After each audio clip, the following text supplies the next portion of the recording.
नमस्कार। Welcome to channel of रचित classes. Advance account semester 5 का जो पेपर था वो 2023 का जो पेपर है उसका पार्ट 2 आज हम वापस डिस्कस करने जा रहे हैं। तो पार्ट 2 देखिए क्या क्वेश्चंस है। सो क्वेश्चन नंबर 15 से लेकर 30 तक हम यहाँ पे डिस्कस करेंगे। तो शुरुआत करते हैं। एग्जाम्पल्स क्या कौन से हैं। तो which of the following is not the conditions of unrealised profit in a consolidated balance sheet. ये कंसोलिडेटेड बैलेंस शीट के अंदर अनरियलाइज्ड प्रॉफिट के लिए कौन सी चीज उसकी कंडीशन में नहीं आती। एक तो अगर अनरियलाइज प्रॉफिट कब होता है, पहले तो वो चीज डिस्कस कर लेते हैं कि अनरियलाइज प्रॉफिट तब होता है जब होल्डिंग और सब्सिडरी दोनों कंपनी एक दूसरे के साथ अगर कोई इंटर कंपनी ट्रांजेक्शन करते हैं, यानी एक कंपनी दूसरी कंपनी के साथ सेलिंग करती है, परचेजिंग करती है। ऐसे केसेस के अंदर होता क्या है कि जब गुड्स अनसोल्ड होता है, यानी जो गुड्स बेच दिया तो वो खत्म, जो नहीं बेचा हुआ है उसे हम अनसोल्ड गुड्स कहते हैं। वो अनसोल्ड गुड्स जो है उसके हिसाब से हम यहाँ पे उसका प्रॉफिट काउंट होता है। तो प्रॉफिट किस तरह से काउंट करेंगे।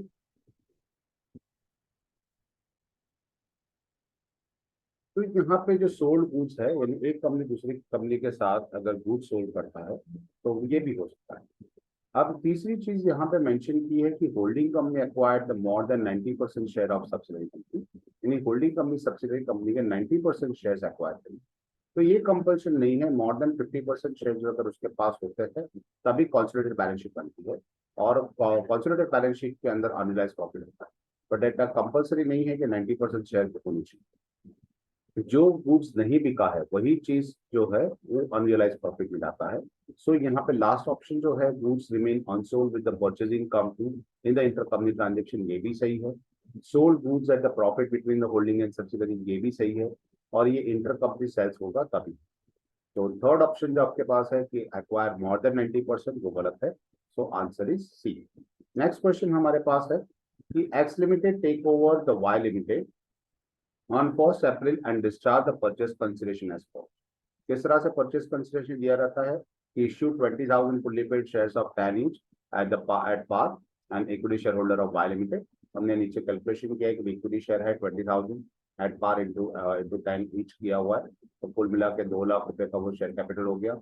अच्छा, दूसरा लिखा है कि issue the fully paid 9% preference share of 100 each, discharge of the preference share of capital of the 4,20,000 of Y Limited at the premium of 10%। तो 10% के अंदर हमने 4,20,000 के जो डिबेंचर सॉरी प्रेफरेंस शेयर थे उसको 10% प्रॉफिट से बेचा है, प्रीमियम से सेल किया है। तो 4,20,000 का 10% करेंगे तो 42,000 होगा। तो 4,20,000 प्लस 42,000 यानी कुल मिला के 4,62,000 के शेयर हुए। ओके, उसके अगेंस्ट में हम क्या कर रहे हैं, 100 रुपीज के इक्विटी प्रेफरेंस शेयर दे रहे हैं। तो हमने यहाँ लिख दिया, उसको डिवाइड बाय 100 कर लोगे तो आपको 4,620 शेयर मिल जाएंगे। ओके, थर्ड में लिखा है कि that agreed that 10% debenture of 100 each of Y Limited amounting rupees 1,50,000 will be ensured the 12% equivalent value and purchase consideration payable by Y to X is। यहाँ डिबेंचर के और में डिबेंचर लिए है। तो डिबेंचर के और में अगर नई कंपनी अपने डिबेंचर देती है तो उसे परचेस कंसिडरेशन में नहीं कंसिडर किया जाता। तो हम यहाँ पे ये डिबेंचर वाला जो पॉइंट है वो यहाँ कंसिडर नहीं करेंगे। परचेस कंसिडरेशन हमें फाइंड करना था, तो सिर्फ इक्विटी शेयर और प्रेफरेंस शेयर का अमाउंट आएगा। कुल मिला के हमारा टोटल परचेस कंसिडरेशन जो अमाउंट आ रहा है वो 6,62,000। सो हमारा आंसर रहेगा B, that is 6,62,000। Next question देखते हैं। क्वेश्चन है K limited is taken over by M limited. The share capital of K Limited comprise 80,000 equity share of 10 each।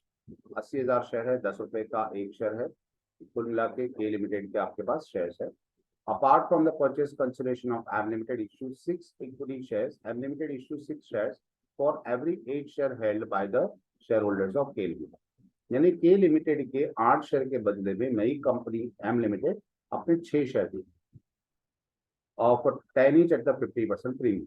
अच्छा, पहले तो नंबर ऑफ शेयर काउंट कर लेते हैं कि भाई के लिमिटेड के 8 शेयर के बदले में एम लिमिटेड अपने 6 शेयर देगी। तो के लिमिटेड के कुल मिला के 80,000 आपके पास शेयर है। तो 80,000 शेयर के ऊपर कितने शेयर बनेंगे, तो that is 80,000 into 6 divide by 8, तो 60,000 शेयर बनेंगे। नई कंपनी अपने 60,000 शेयर देगी और वो भी 15 रुपए में। 15 रुपए में क्यों देगी भाई, तो यहाँ पे लिखा था 10 रुपए का शेयर है, 50% प्रीमियम। 10 का 50% में 5 रुपए होता है। तो 60,000 इंटू 15 टोटल 9 लाख रुपीज के शेयर हो जाएंगे। तो परचेस कंसिडरेशन आपका नेट असेट्स मेथड की सॉरी नेट पेमेंट मेथड से आपका 9 लाख रुपए हो जाएगा। तो ये हमारा एक और क्वेश्चन था। नेक्स्ट क्वेश्चन देखते हैं कि accounting for amalgamation is govern with the following accounting standard. कौन से अकाउंटिंग स्टैंडर्ड्स में अमलगमेशन के बारे में लिखा हुआ है? तो यहाँ पे जो हमारे पास है दैट्स AS20 अकाउंटिंग स्टैंडर्ड 20 के अंदर मेंशन किया गया है कि किस तरह से अमलगमेशन होता है। तो accounting standard of amalgamation govern with the accounting standards AS20। Okay, next question देखते हैं। The company had and decided to convert the 8% 2 lakh preference share, 8% 2 lakh preference shares of 10 each into 1,20,000 preference share of 8 each. The amount is considered as a credit of the capital reduction account will be. कितना amount capital reduction में जाएगा? तो यहाँ पे देखो company के पुराने जो शेयर्स थे वो 2 लाख प्रेफरेंस शेयर थे 10 रुपए का हिसाब से, 2 लाख रुपए के शेयर थे सॉरी। तो यहाँ पे 8% प्रेफरेंस शेयर 20,000 शेयर हो जाएंगे 10 रुपए के हिसाब से 2 लाख रुपए के।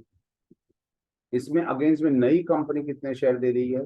तो 1,20,000 है, नई कंपनी दे रही है। यहाँ पे आप उसको कन्वर्ट कर रहे हो। तो 1,20,000 प्रेफरेंस शेयर 8 रुपए पेड अप के हिसाब से, तो हमने उसको क्रेडिट कर लिया कि 8% preference share of 15,000 share of 8 each, तो अमाउंट हो जाता है हमारा 1,20,000। बाकी का जो अमाउंट रहेगा वो कैपिटल रिडक्शन अकाउंट में जाएगा। तो 80,000 रुपए कम पड़ जाते हैं, तो 80,000 हमारा आंसर आएगा। 80,000 capital reduction. Next question number 20 देख लेते हैं। यहाँ पे आपको लिखा है कि CS limited has issued the 15% debenture of 5 lakh के 15% के डिबेंचर इश्यू किए हुए as per the schemes of the reconstruction.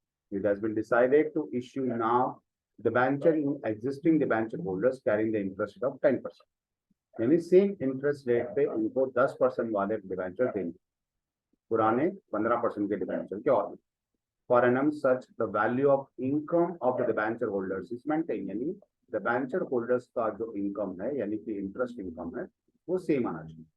Value of debenture is issued at किस कौन से प्राइस में आप उसको इश्यू करेंगे? तो यहाँ पे मेंशन किया है इसके हिसाब से कि हमारे 15% वाले जो डिबेंचर थे उसके 5 लाख रुपए के, तो 5 लाख का 15% के हिसाब से 75,000 इंटरेस्ट होता है। ओके, तो हमें क्या करना पड़ेगा? सेम इंटरेस्ट जो 75,000 है वो 75,000 हमें यहाँ पे भी इंटरेस्ट करना पड़ेगा। ओके, तो 75,000 इंटरेस्ट चाहिए और हम इश्यू करेंगे 10% से, तो हम उसको डिवाइडेड बाय 10% कर लेंगे। तो 75,000 डिवाइडेड बाय 10% तो आपको 7,50,000 की कीमत के नए डिबेंचर देंगे, राइट। तो आप यहाँ पे 7,50,000 आपका आंसर आएगा। तो this answer is a. Next question जो हमारे पास है उसके अंदर कुछ ऐसा लिखा हुआ है कि balance sheet of the MK limited as on 31st March disclose the 50,000 6% debenture of 100 each. Balance sheet में लिखा है 50,000 प्रेफरेंस शेयर है 6% के 10 रुपए का एक है, और preference dividend are arrears for 2 years, 2 साल का प्रेफरेंस डिविडेंड पे करना बाकी है।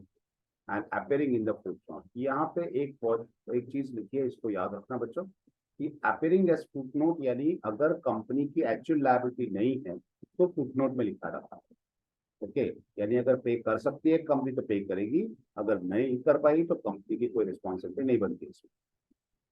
तो ये फुटनोट के अंदर लिखा था। अब 50% of the dividend was paid in cash in the full settlement of it. 50% amount आपने दे दिया, तो पहले तो वो काउंट कर लेते कि भाई अमाउंट कितना बनता है।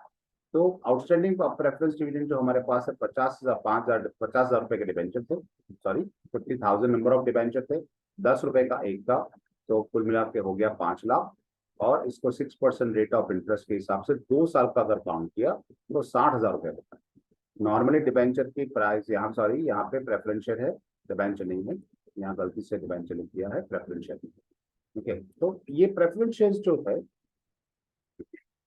तो ये प्रेफरेंस शेयर्स के हमने कैलकुलेशन कर लिया कि 60,000 रुपए होता है। तो अब ये 60,000 में से हम 30,000 यानी कि 50% अमाउंट पे करते हैं। तो 50% of dividend paid in cash that is 30,000 is loss by firm, वो फॉर्म के लिए वही लॉस हो गया। So it will be debited to capital reduction account, वो कैपिटल रिडक्शन अकाउंट में डेबिट हो जाएगा। तो एंट्री किस तरह से आएगी? Capital reduction account debit to cash account, यहाँ पे लिखा हुआ है as outstanding dividend is shown in the as footnote, it is not the actual liability of the firm. So when the firm pays the amount, यानी company जब भी amount pay करेगी, it's a loss for the firm, और loss हम capital deduction account में debit कर देते हैं। तो यहाँ पे आंसर आएगा B, that is capital deduction account में डेबिट हो जाएगा। नेक्स्ट क्वेश्चन देखते हैं 22। तो एग्जाम्पल नंबर 22 क्या है कि in case of the company decide to settle 5,000 15% debenture of 100 each at the 70% by issuing at par equity shares of 10 each and the balance settled in the cash. That amount payable as a in cash to the debenture holder. तो कितना amount उसने पे किया है cash से, तो वो हम कैलकुलेशन कर लेते हैं कि भाई टोटल हमारे पास 5,000 डिबेंचर थे, 100 रुपए का एक था, तो कुल 5 लाख रुपए के डिबेंचर थे। अब हमने क्या किया है, that is 70% by issuing at par equity share of 10, यानी इसका 70% अमाउंट हमने पे किया है। तो 5 लाख का 70% कितना हो जाता है, 3,50,000। हमने इसका मतलब 10 रुपए का शेयर है, तो 35,000 शेयर दिए होंगे 10 रुपए के हिसाब से। अच्छा, तो 5 लाख में से 3,50,000 तो यही हो गया, तो बाकी का हम अमाउंट कहाँ से पे करेंगे, कैश में पे करेंगे। Balance amount transfer to capital deduction account, और वो कैश अकाउंट में रहेगा कैपिटल डिडक्शन अकाउंट में, क्योंकि यहाँ पे बताया हुआ है कि बाकी का अमाउंट कैसे पे कर दिया जाता है, and balance will be settle in the cash. तो यहाँ पे कैश अकाउंट हो जाए, तो balance amount is to be a cash account, cash account से हम ट्रांसफर कर लेंगे, वो अमाउंट हो जाएगा 1,50,000, राइट। तो answer is B, that is 1,50,000। Now exam question number 23।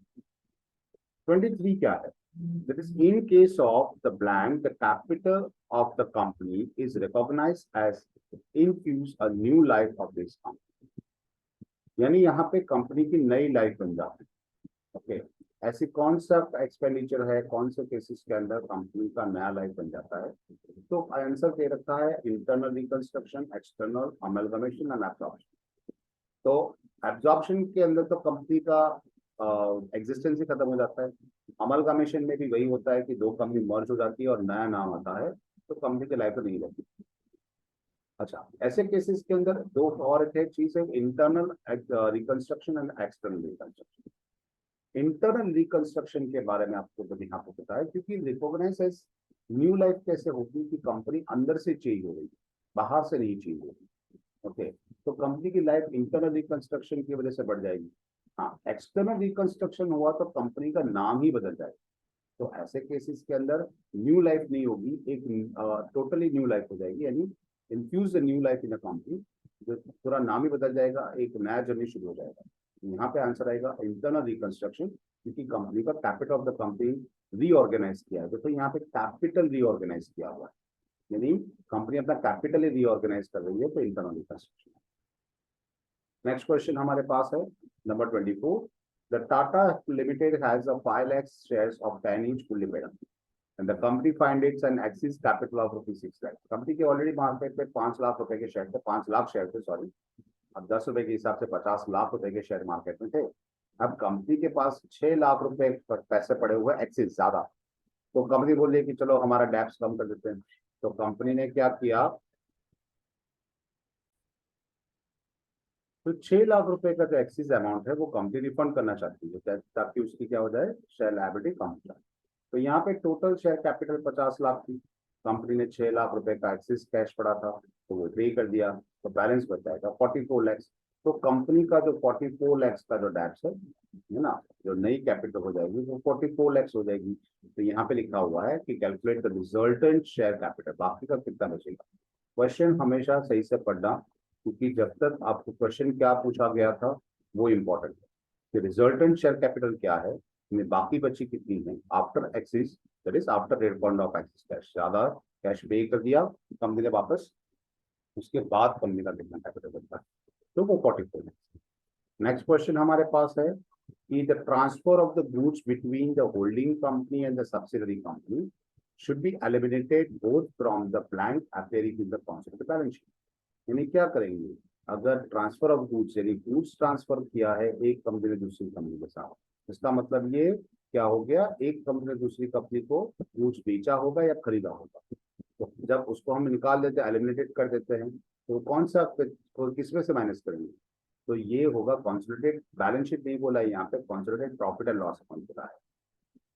तो consolidated profit and loss account में एक का परचेज कम हो जाएगा, दूसरे का सेल्स कम हो जाएगा, राइट। तो यहाँ पे आंसर आएगा C, that is purchase and sales. Next question है हमारे पास कि is the cost of investment, is the cost of investment with the subsidiary company exceeds the holding company's portion of equity. यानी अगर इन्वेस्टमेंट जब आपने कोई कंपनी में किया है तो वो ज्यादा अमाउंट से किया, that is the paid up value, जितना पेड अप वैल्यू है plus share capital of the pre acquisition profit, यानी कैपिटल प्रॉफिट जिसकी बात करते हैं उसका शेयर, और उस दोनों से ज्यादा अमाउंट आपने पे कर दिया है तो क्या है, यानी इन्वेस्टमेंट जितना किया है उससे ज्यादा आपकी कैपिटल है और आपका कैपिटल प्रॉफिट। जो मैं नीचे यहाँ पे कैलकुलेशन में लिखा हुआ है कि अगर आपने इन्वेस्टमेंट किया है एस लिमिटेड में तो वो अलग लिखा जाएगा, और जो उसमें से माइनस कर देते हैं original cost of investment and capital profit, that is pre acquisition profit. तो ये दोनों चीज हम माइनस कर रहे हैं। तो अगर इन्वेस्टमेंट से अगर ये दोनों चीज ज्यादा होगी तो आपका आंसर आएगा नेगेटिव, है ना। तो नेगेटिव आंसर आएगा, it's debited to capital reserve account. ये कैपिटल रिजर्व अकाउंट में क्या हो जाता है, क्रेडिट हो जाता है, डेबिट हो जाता है, सॉरी। अगर प्लस में आंसर आता है, इन्वेस्टमेंट ज्यादा है, तो ऐसे केसेस में क्रेडिटेड टू गुडविल अकाउंट जाता है यहाँ पे।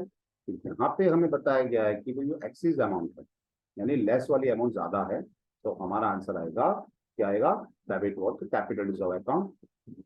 तो यहाँ पे हमारे पास क्रेडिट टुवर्ड्स कैपिटल रिजर्व लिखा हुआ है, डेबिट टुवर्ड्स जनरल रिजर्व लिखा हुआ है, या ओके यहाँ पे गलत हो गया, डेबिट टू गुडविल है, क्रेडिट टू कैपिटल रिजर्व आएगा, sorry, that is credited to the capital reserve. Answer B आएगा, डेबिटेड नहीं होगा, credited, that is credited to capital. यहाँ पे भी थोड़ा गलती है, क्रेडिटेड टू गुडविल अकाउंट नहीं आएगा, it's debited to goodwill account, यहाँ पे डेबिट हो जाएगा, और कैपिटल रिजर्व में जाएगा तो ये क्रेडिटेड टू कैपिटल रिजर्व।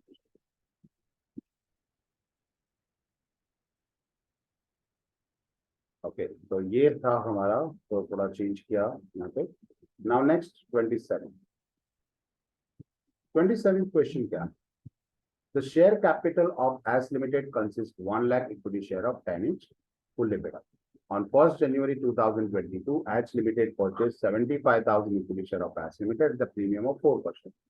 4 रुपए के प्रीमियम से आपने क्या किया है, 75,000 शेयर आपने एक्वायर किया। तो फाइनेंशियल स्टेटमेंट प्रिपेयर्ड ऑन 31 मार्च। तो रेशियो ऑफ होल्डिंग आपने कितने परसेंट शेयर होल्ड किए हैं और कितना टाइम गैप रहेगा, दैट इज टाइम रेशियो क्या है। तो यहाँ पे सबसे पहले हम शेयर ऑफ होल्डिंग काउंट कर लेते हैं। तो शेयर ऑफ होल्डिंग है आपका 1 लाख रुपए शेयर में से 75,000 होल्डिंग के हैं, बाकी के अदर शेयर्स है। तो आपका रेशियो यहाँ पे निकलता है 75:25, है ना। तो 75:25 का मतलब हो जाता है 3:1।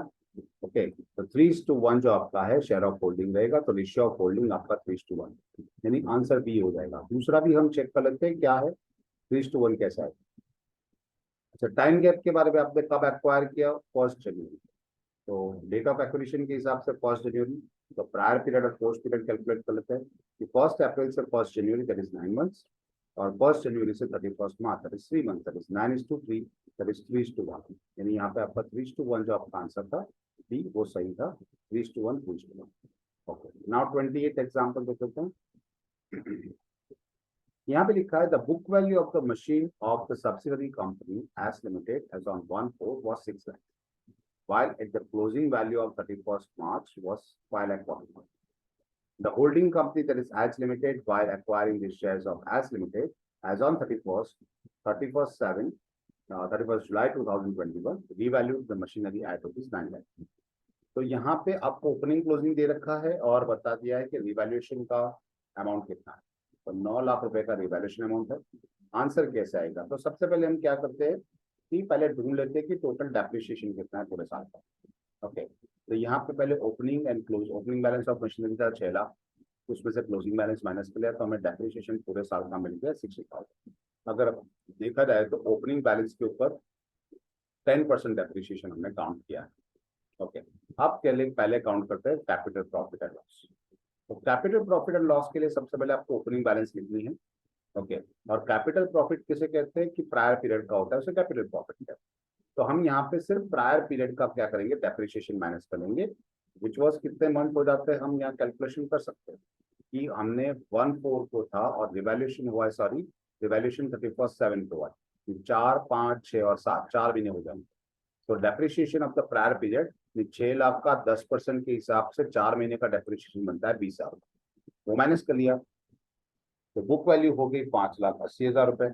अच्छा, अब 5,80,000 की बुक वैल्यू होगी at the date of acquisition और उसका वैल्यूएशन आपने कर दिया 9 लाख रुपए। इसका मतलब आपने इसकी कीमत ज्यादा रखी है, इट्स एन ओवर वैल्यूएशन, जिसे हम कैपिटल प्रॉफिट भी कहते हैं, वो 3,20,000 रुपए का है।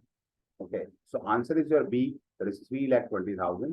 तो रिवैल्यूएशन गेन भी कहेंगे, उसे ओवर वैल्यूएशन ऑफ कैपिटल भी कहेंगे, असेट्स भी कहेंगे, या फिर आप कैपिटल प्रॉफिट भी कह सकते हो, अलग अलग नाम से इसको बुला कर सकते हो। अच्छा, एग्जाम्पल नंबर 29 देख लेते हैं। The depreciation is blank by the, अच्छा इसी क्वेश्चन से रिलेटेड बोला है कि डेप्रिसिएशन कितना होता है और बाय रुपीज कितना होता है। तो यही क्वेश्चन के अंदर हम देखेंगे कि डेप्रिसिएशन अगर हम पोस्ट पीरियड का काउंट करें तो 40,000 हो जाएगा। कैसे? तो मतलब पूरा डेप्रिसिएशन 60,000 था, प्रायर पीरियड का 20,000 हो गया, तो बाकी का 40,000 रुपए कहाँ हो जाएगा? पोस्ट पीरियड का हो जाएगा। तो 40,000 दैट इज 6 लाख का 10% के हिसाब से 8 मंथ का हमने डेप्रिसिएशन कर लिया। ये प्रायर पीरियड के 4 मंथ है तो पोस्ट पीरियड के 8 ही मंथ होंगे। ना उसमें से हम कैलकुलेशन करेंगे depreciation on revaluation of the post period. तो रिवैल्यूएशन हुआ हमारे असेट्स की वैल्यू हो गई 9 लाख रुपए, तो जिस दिन हुई उससे बात को हम उसी पे काउंट करेंगे। तो 9 लाख के ऊपर 10% के हिसाब से 10% के हिसाब से 8 महीने का जो बनता है डेप्रिसिएशन वो होता है 60,000। अब हमने काउंट किया था 40, अब हो गया 60, यानी 20,000 रुपए हमने कम चार्ज किया था depreciation. It's an under charge of depreciation 20,000। तो डेप्रिसिएशन कितना होगा? यहाँ पे डेप्रिसिएशन होगा 40,000। Okay, depreciation under charge with rupees 20,000 और पुराना डेप्रिसिएशन 45,000, नया डेप्रिसिएशन है 60,000। हमें क्वेश्चन में पूछा गया था अंडर चार्ज है ओवर चार्ज है और कितने से, तो यहाँ पे कम चार्ज किया था तो अंडर चार्ज हो गया, और कितना कम किया था? बोले 20,000 रुपए कम चार्ज किया था, तो ये जाता है। नाउ नेक्स्ट क्वेश्चन देख लेते हैं। तो नेक्स्ट क्वेश्चन जो हमारे पास लास्ट क्वेश्चन, ओके सॉरी इसके अंदर हमने एक नंबर डबल हो गया था, तो लास्ट क्वेश्चन हमारा 29 बनता है। So thanks for watching, like share और सब्सक्राइब जरूर कीजिए and all the best for your exams. Have a good day.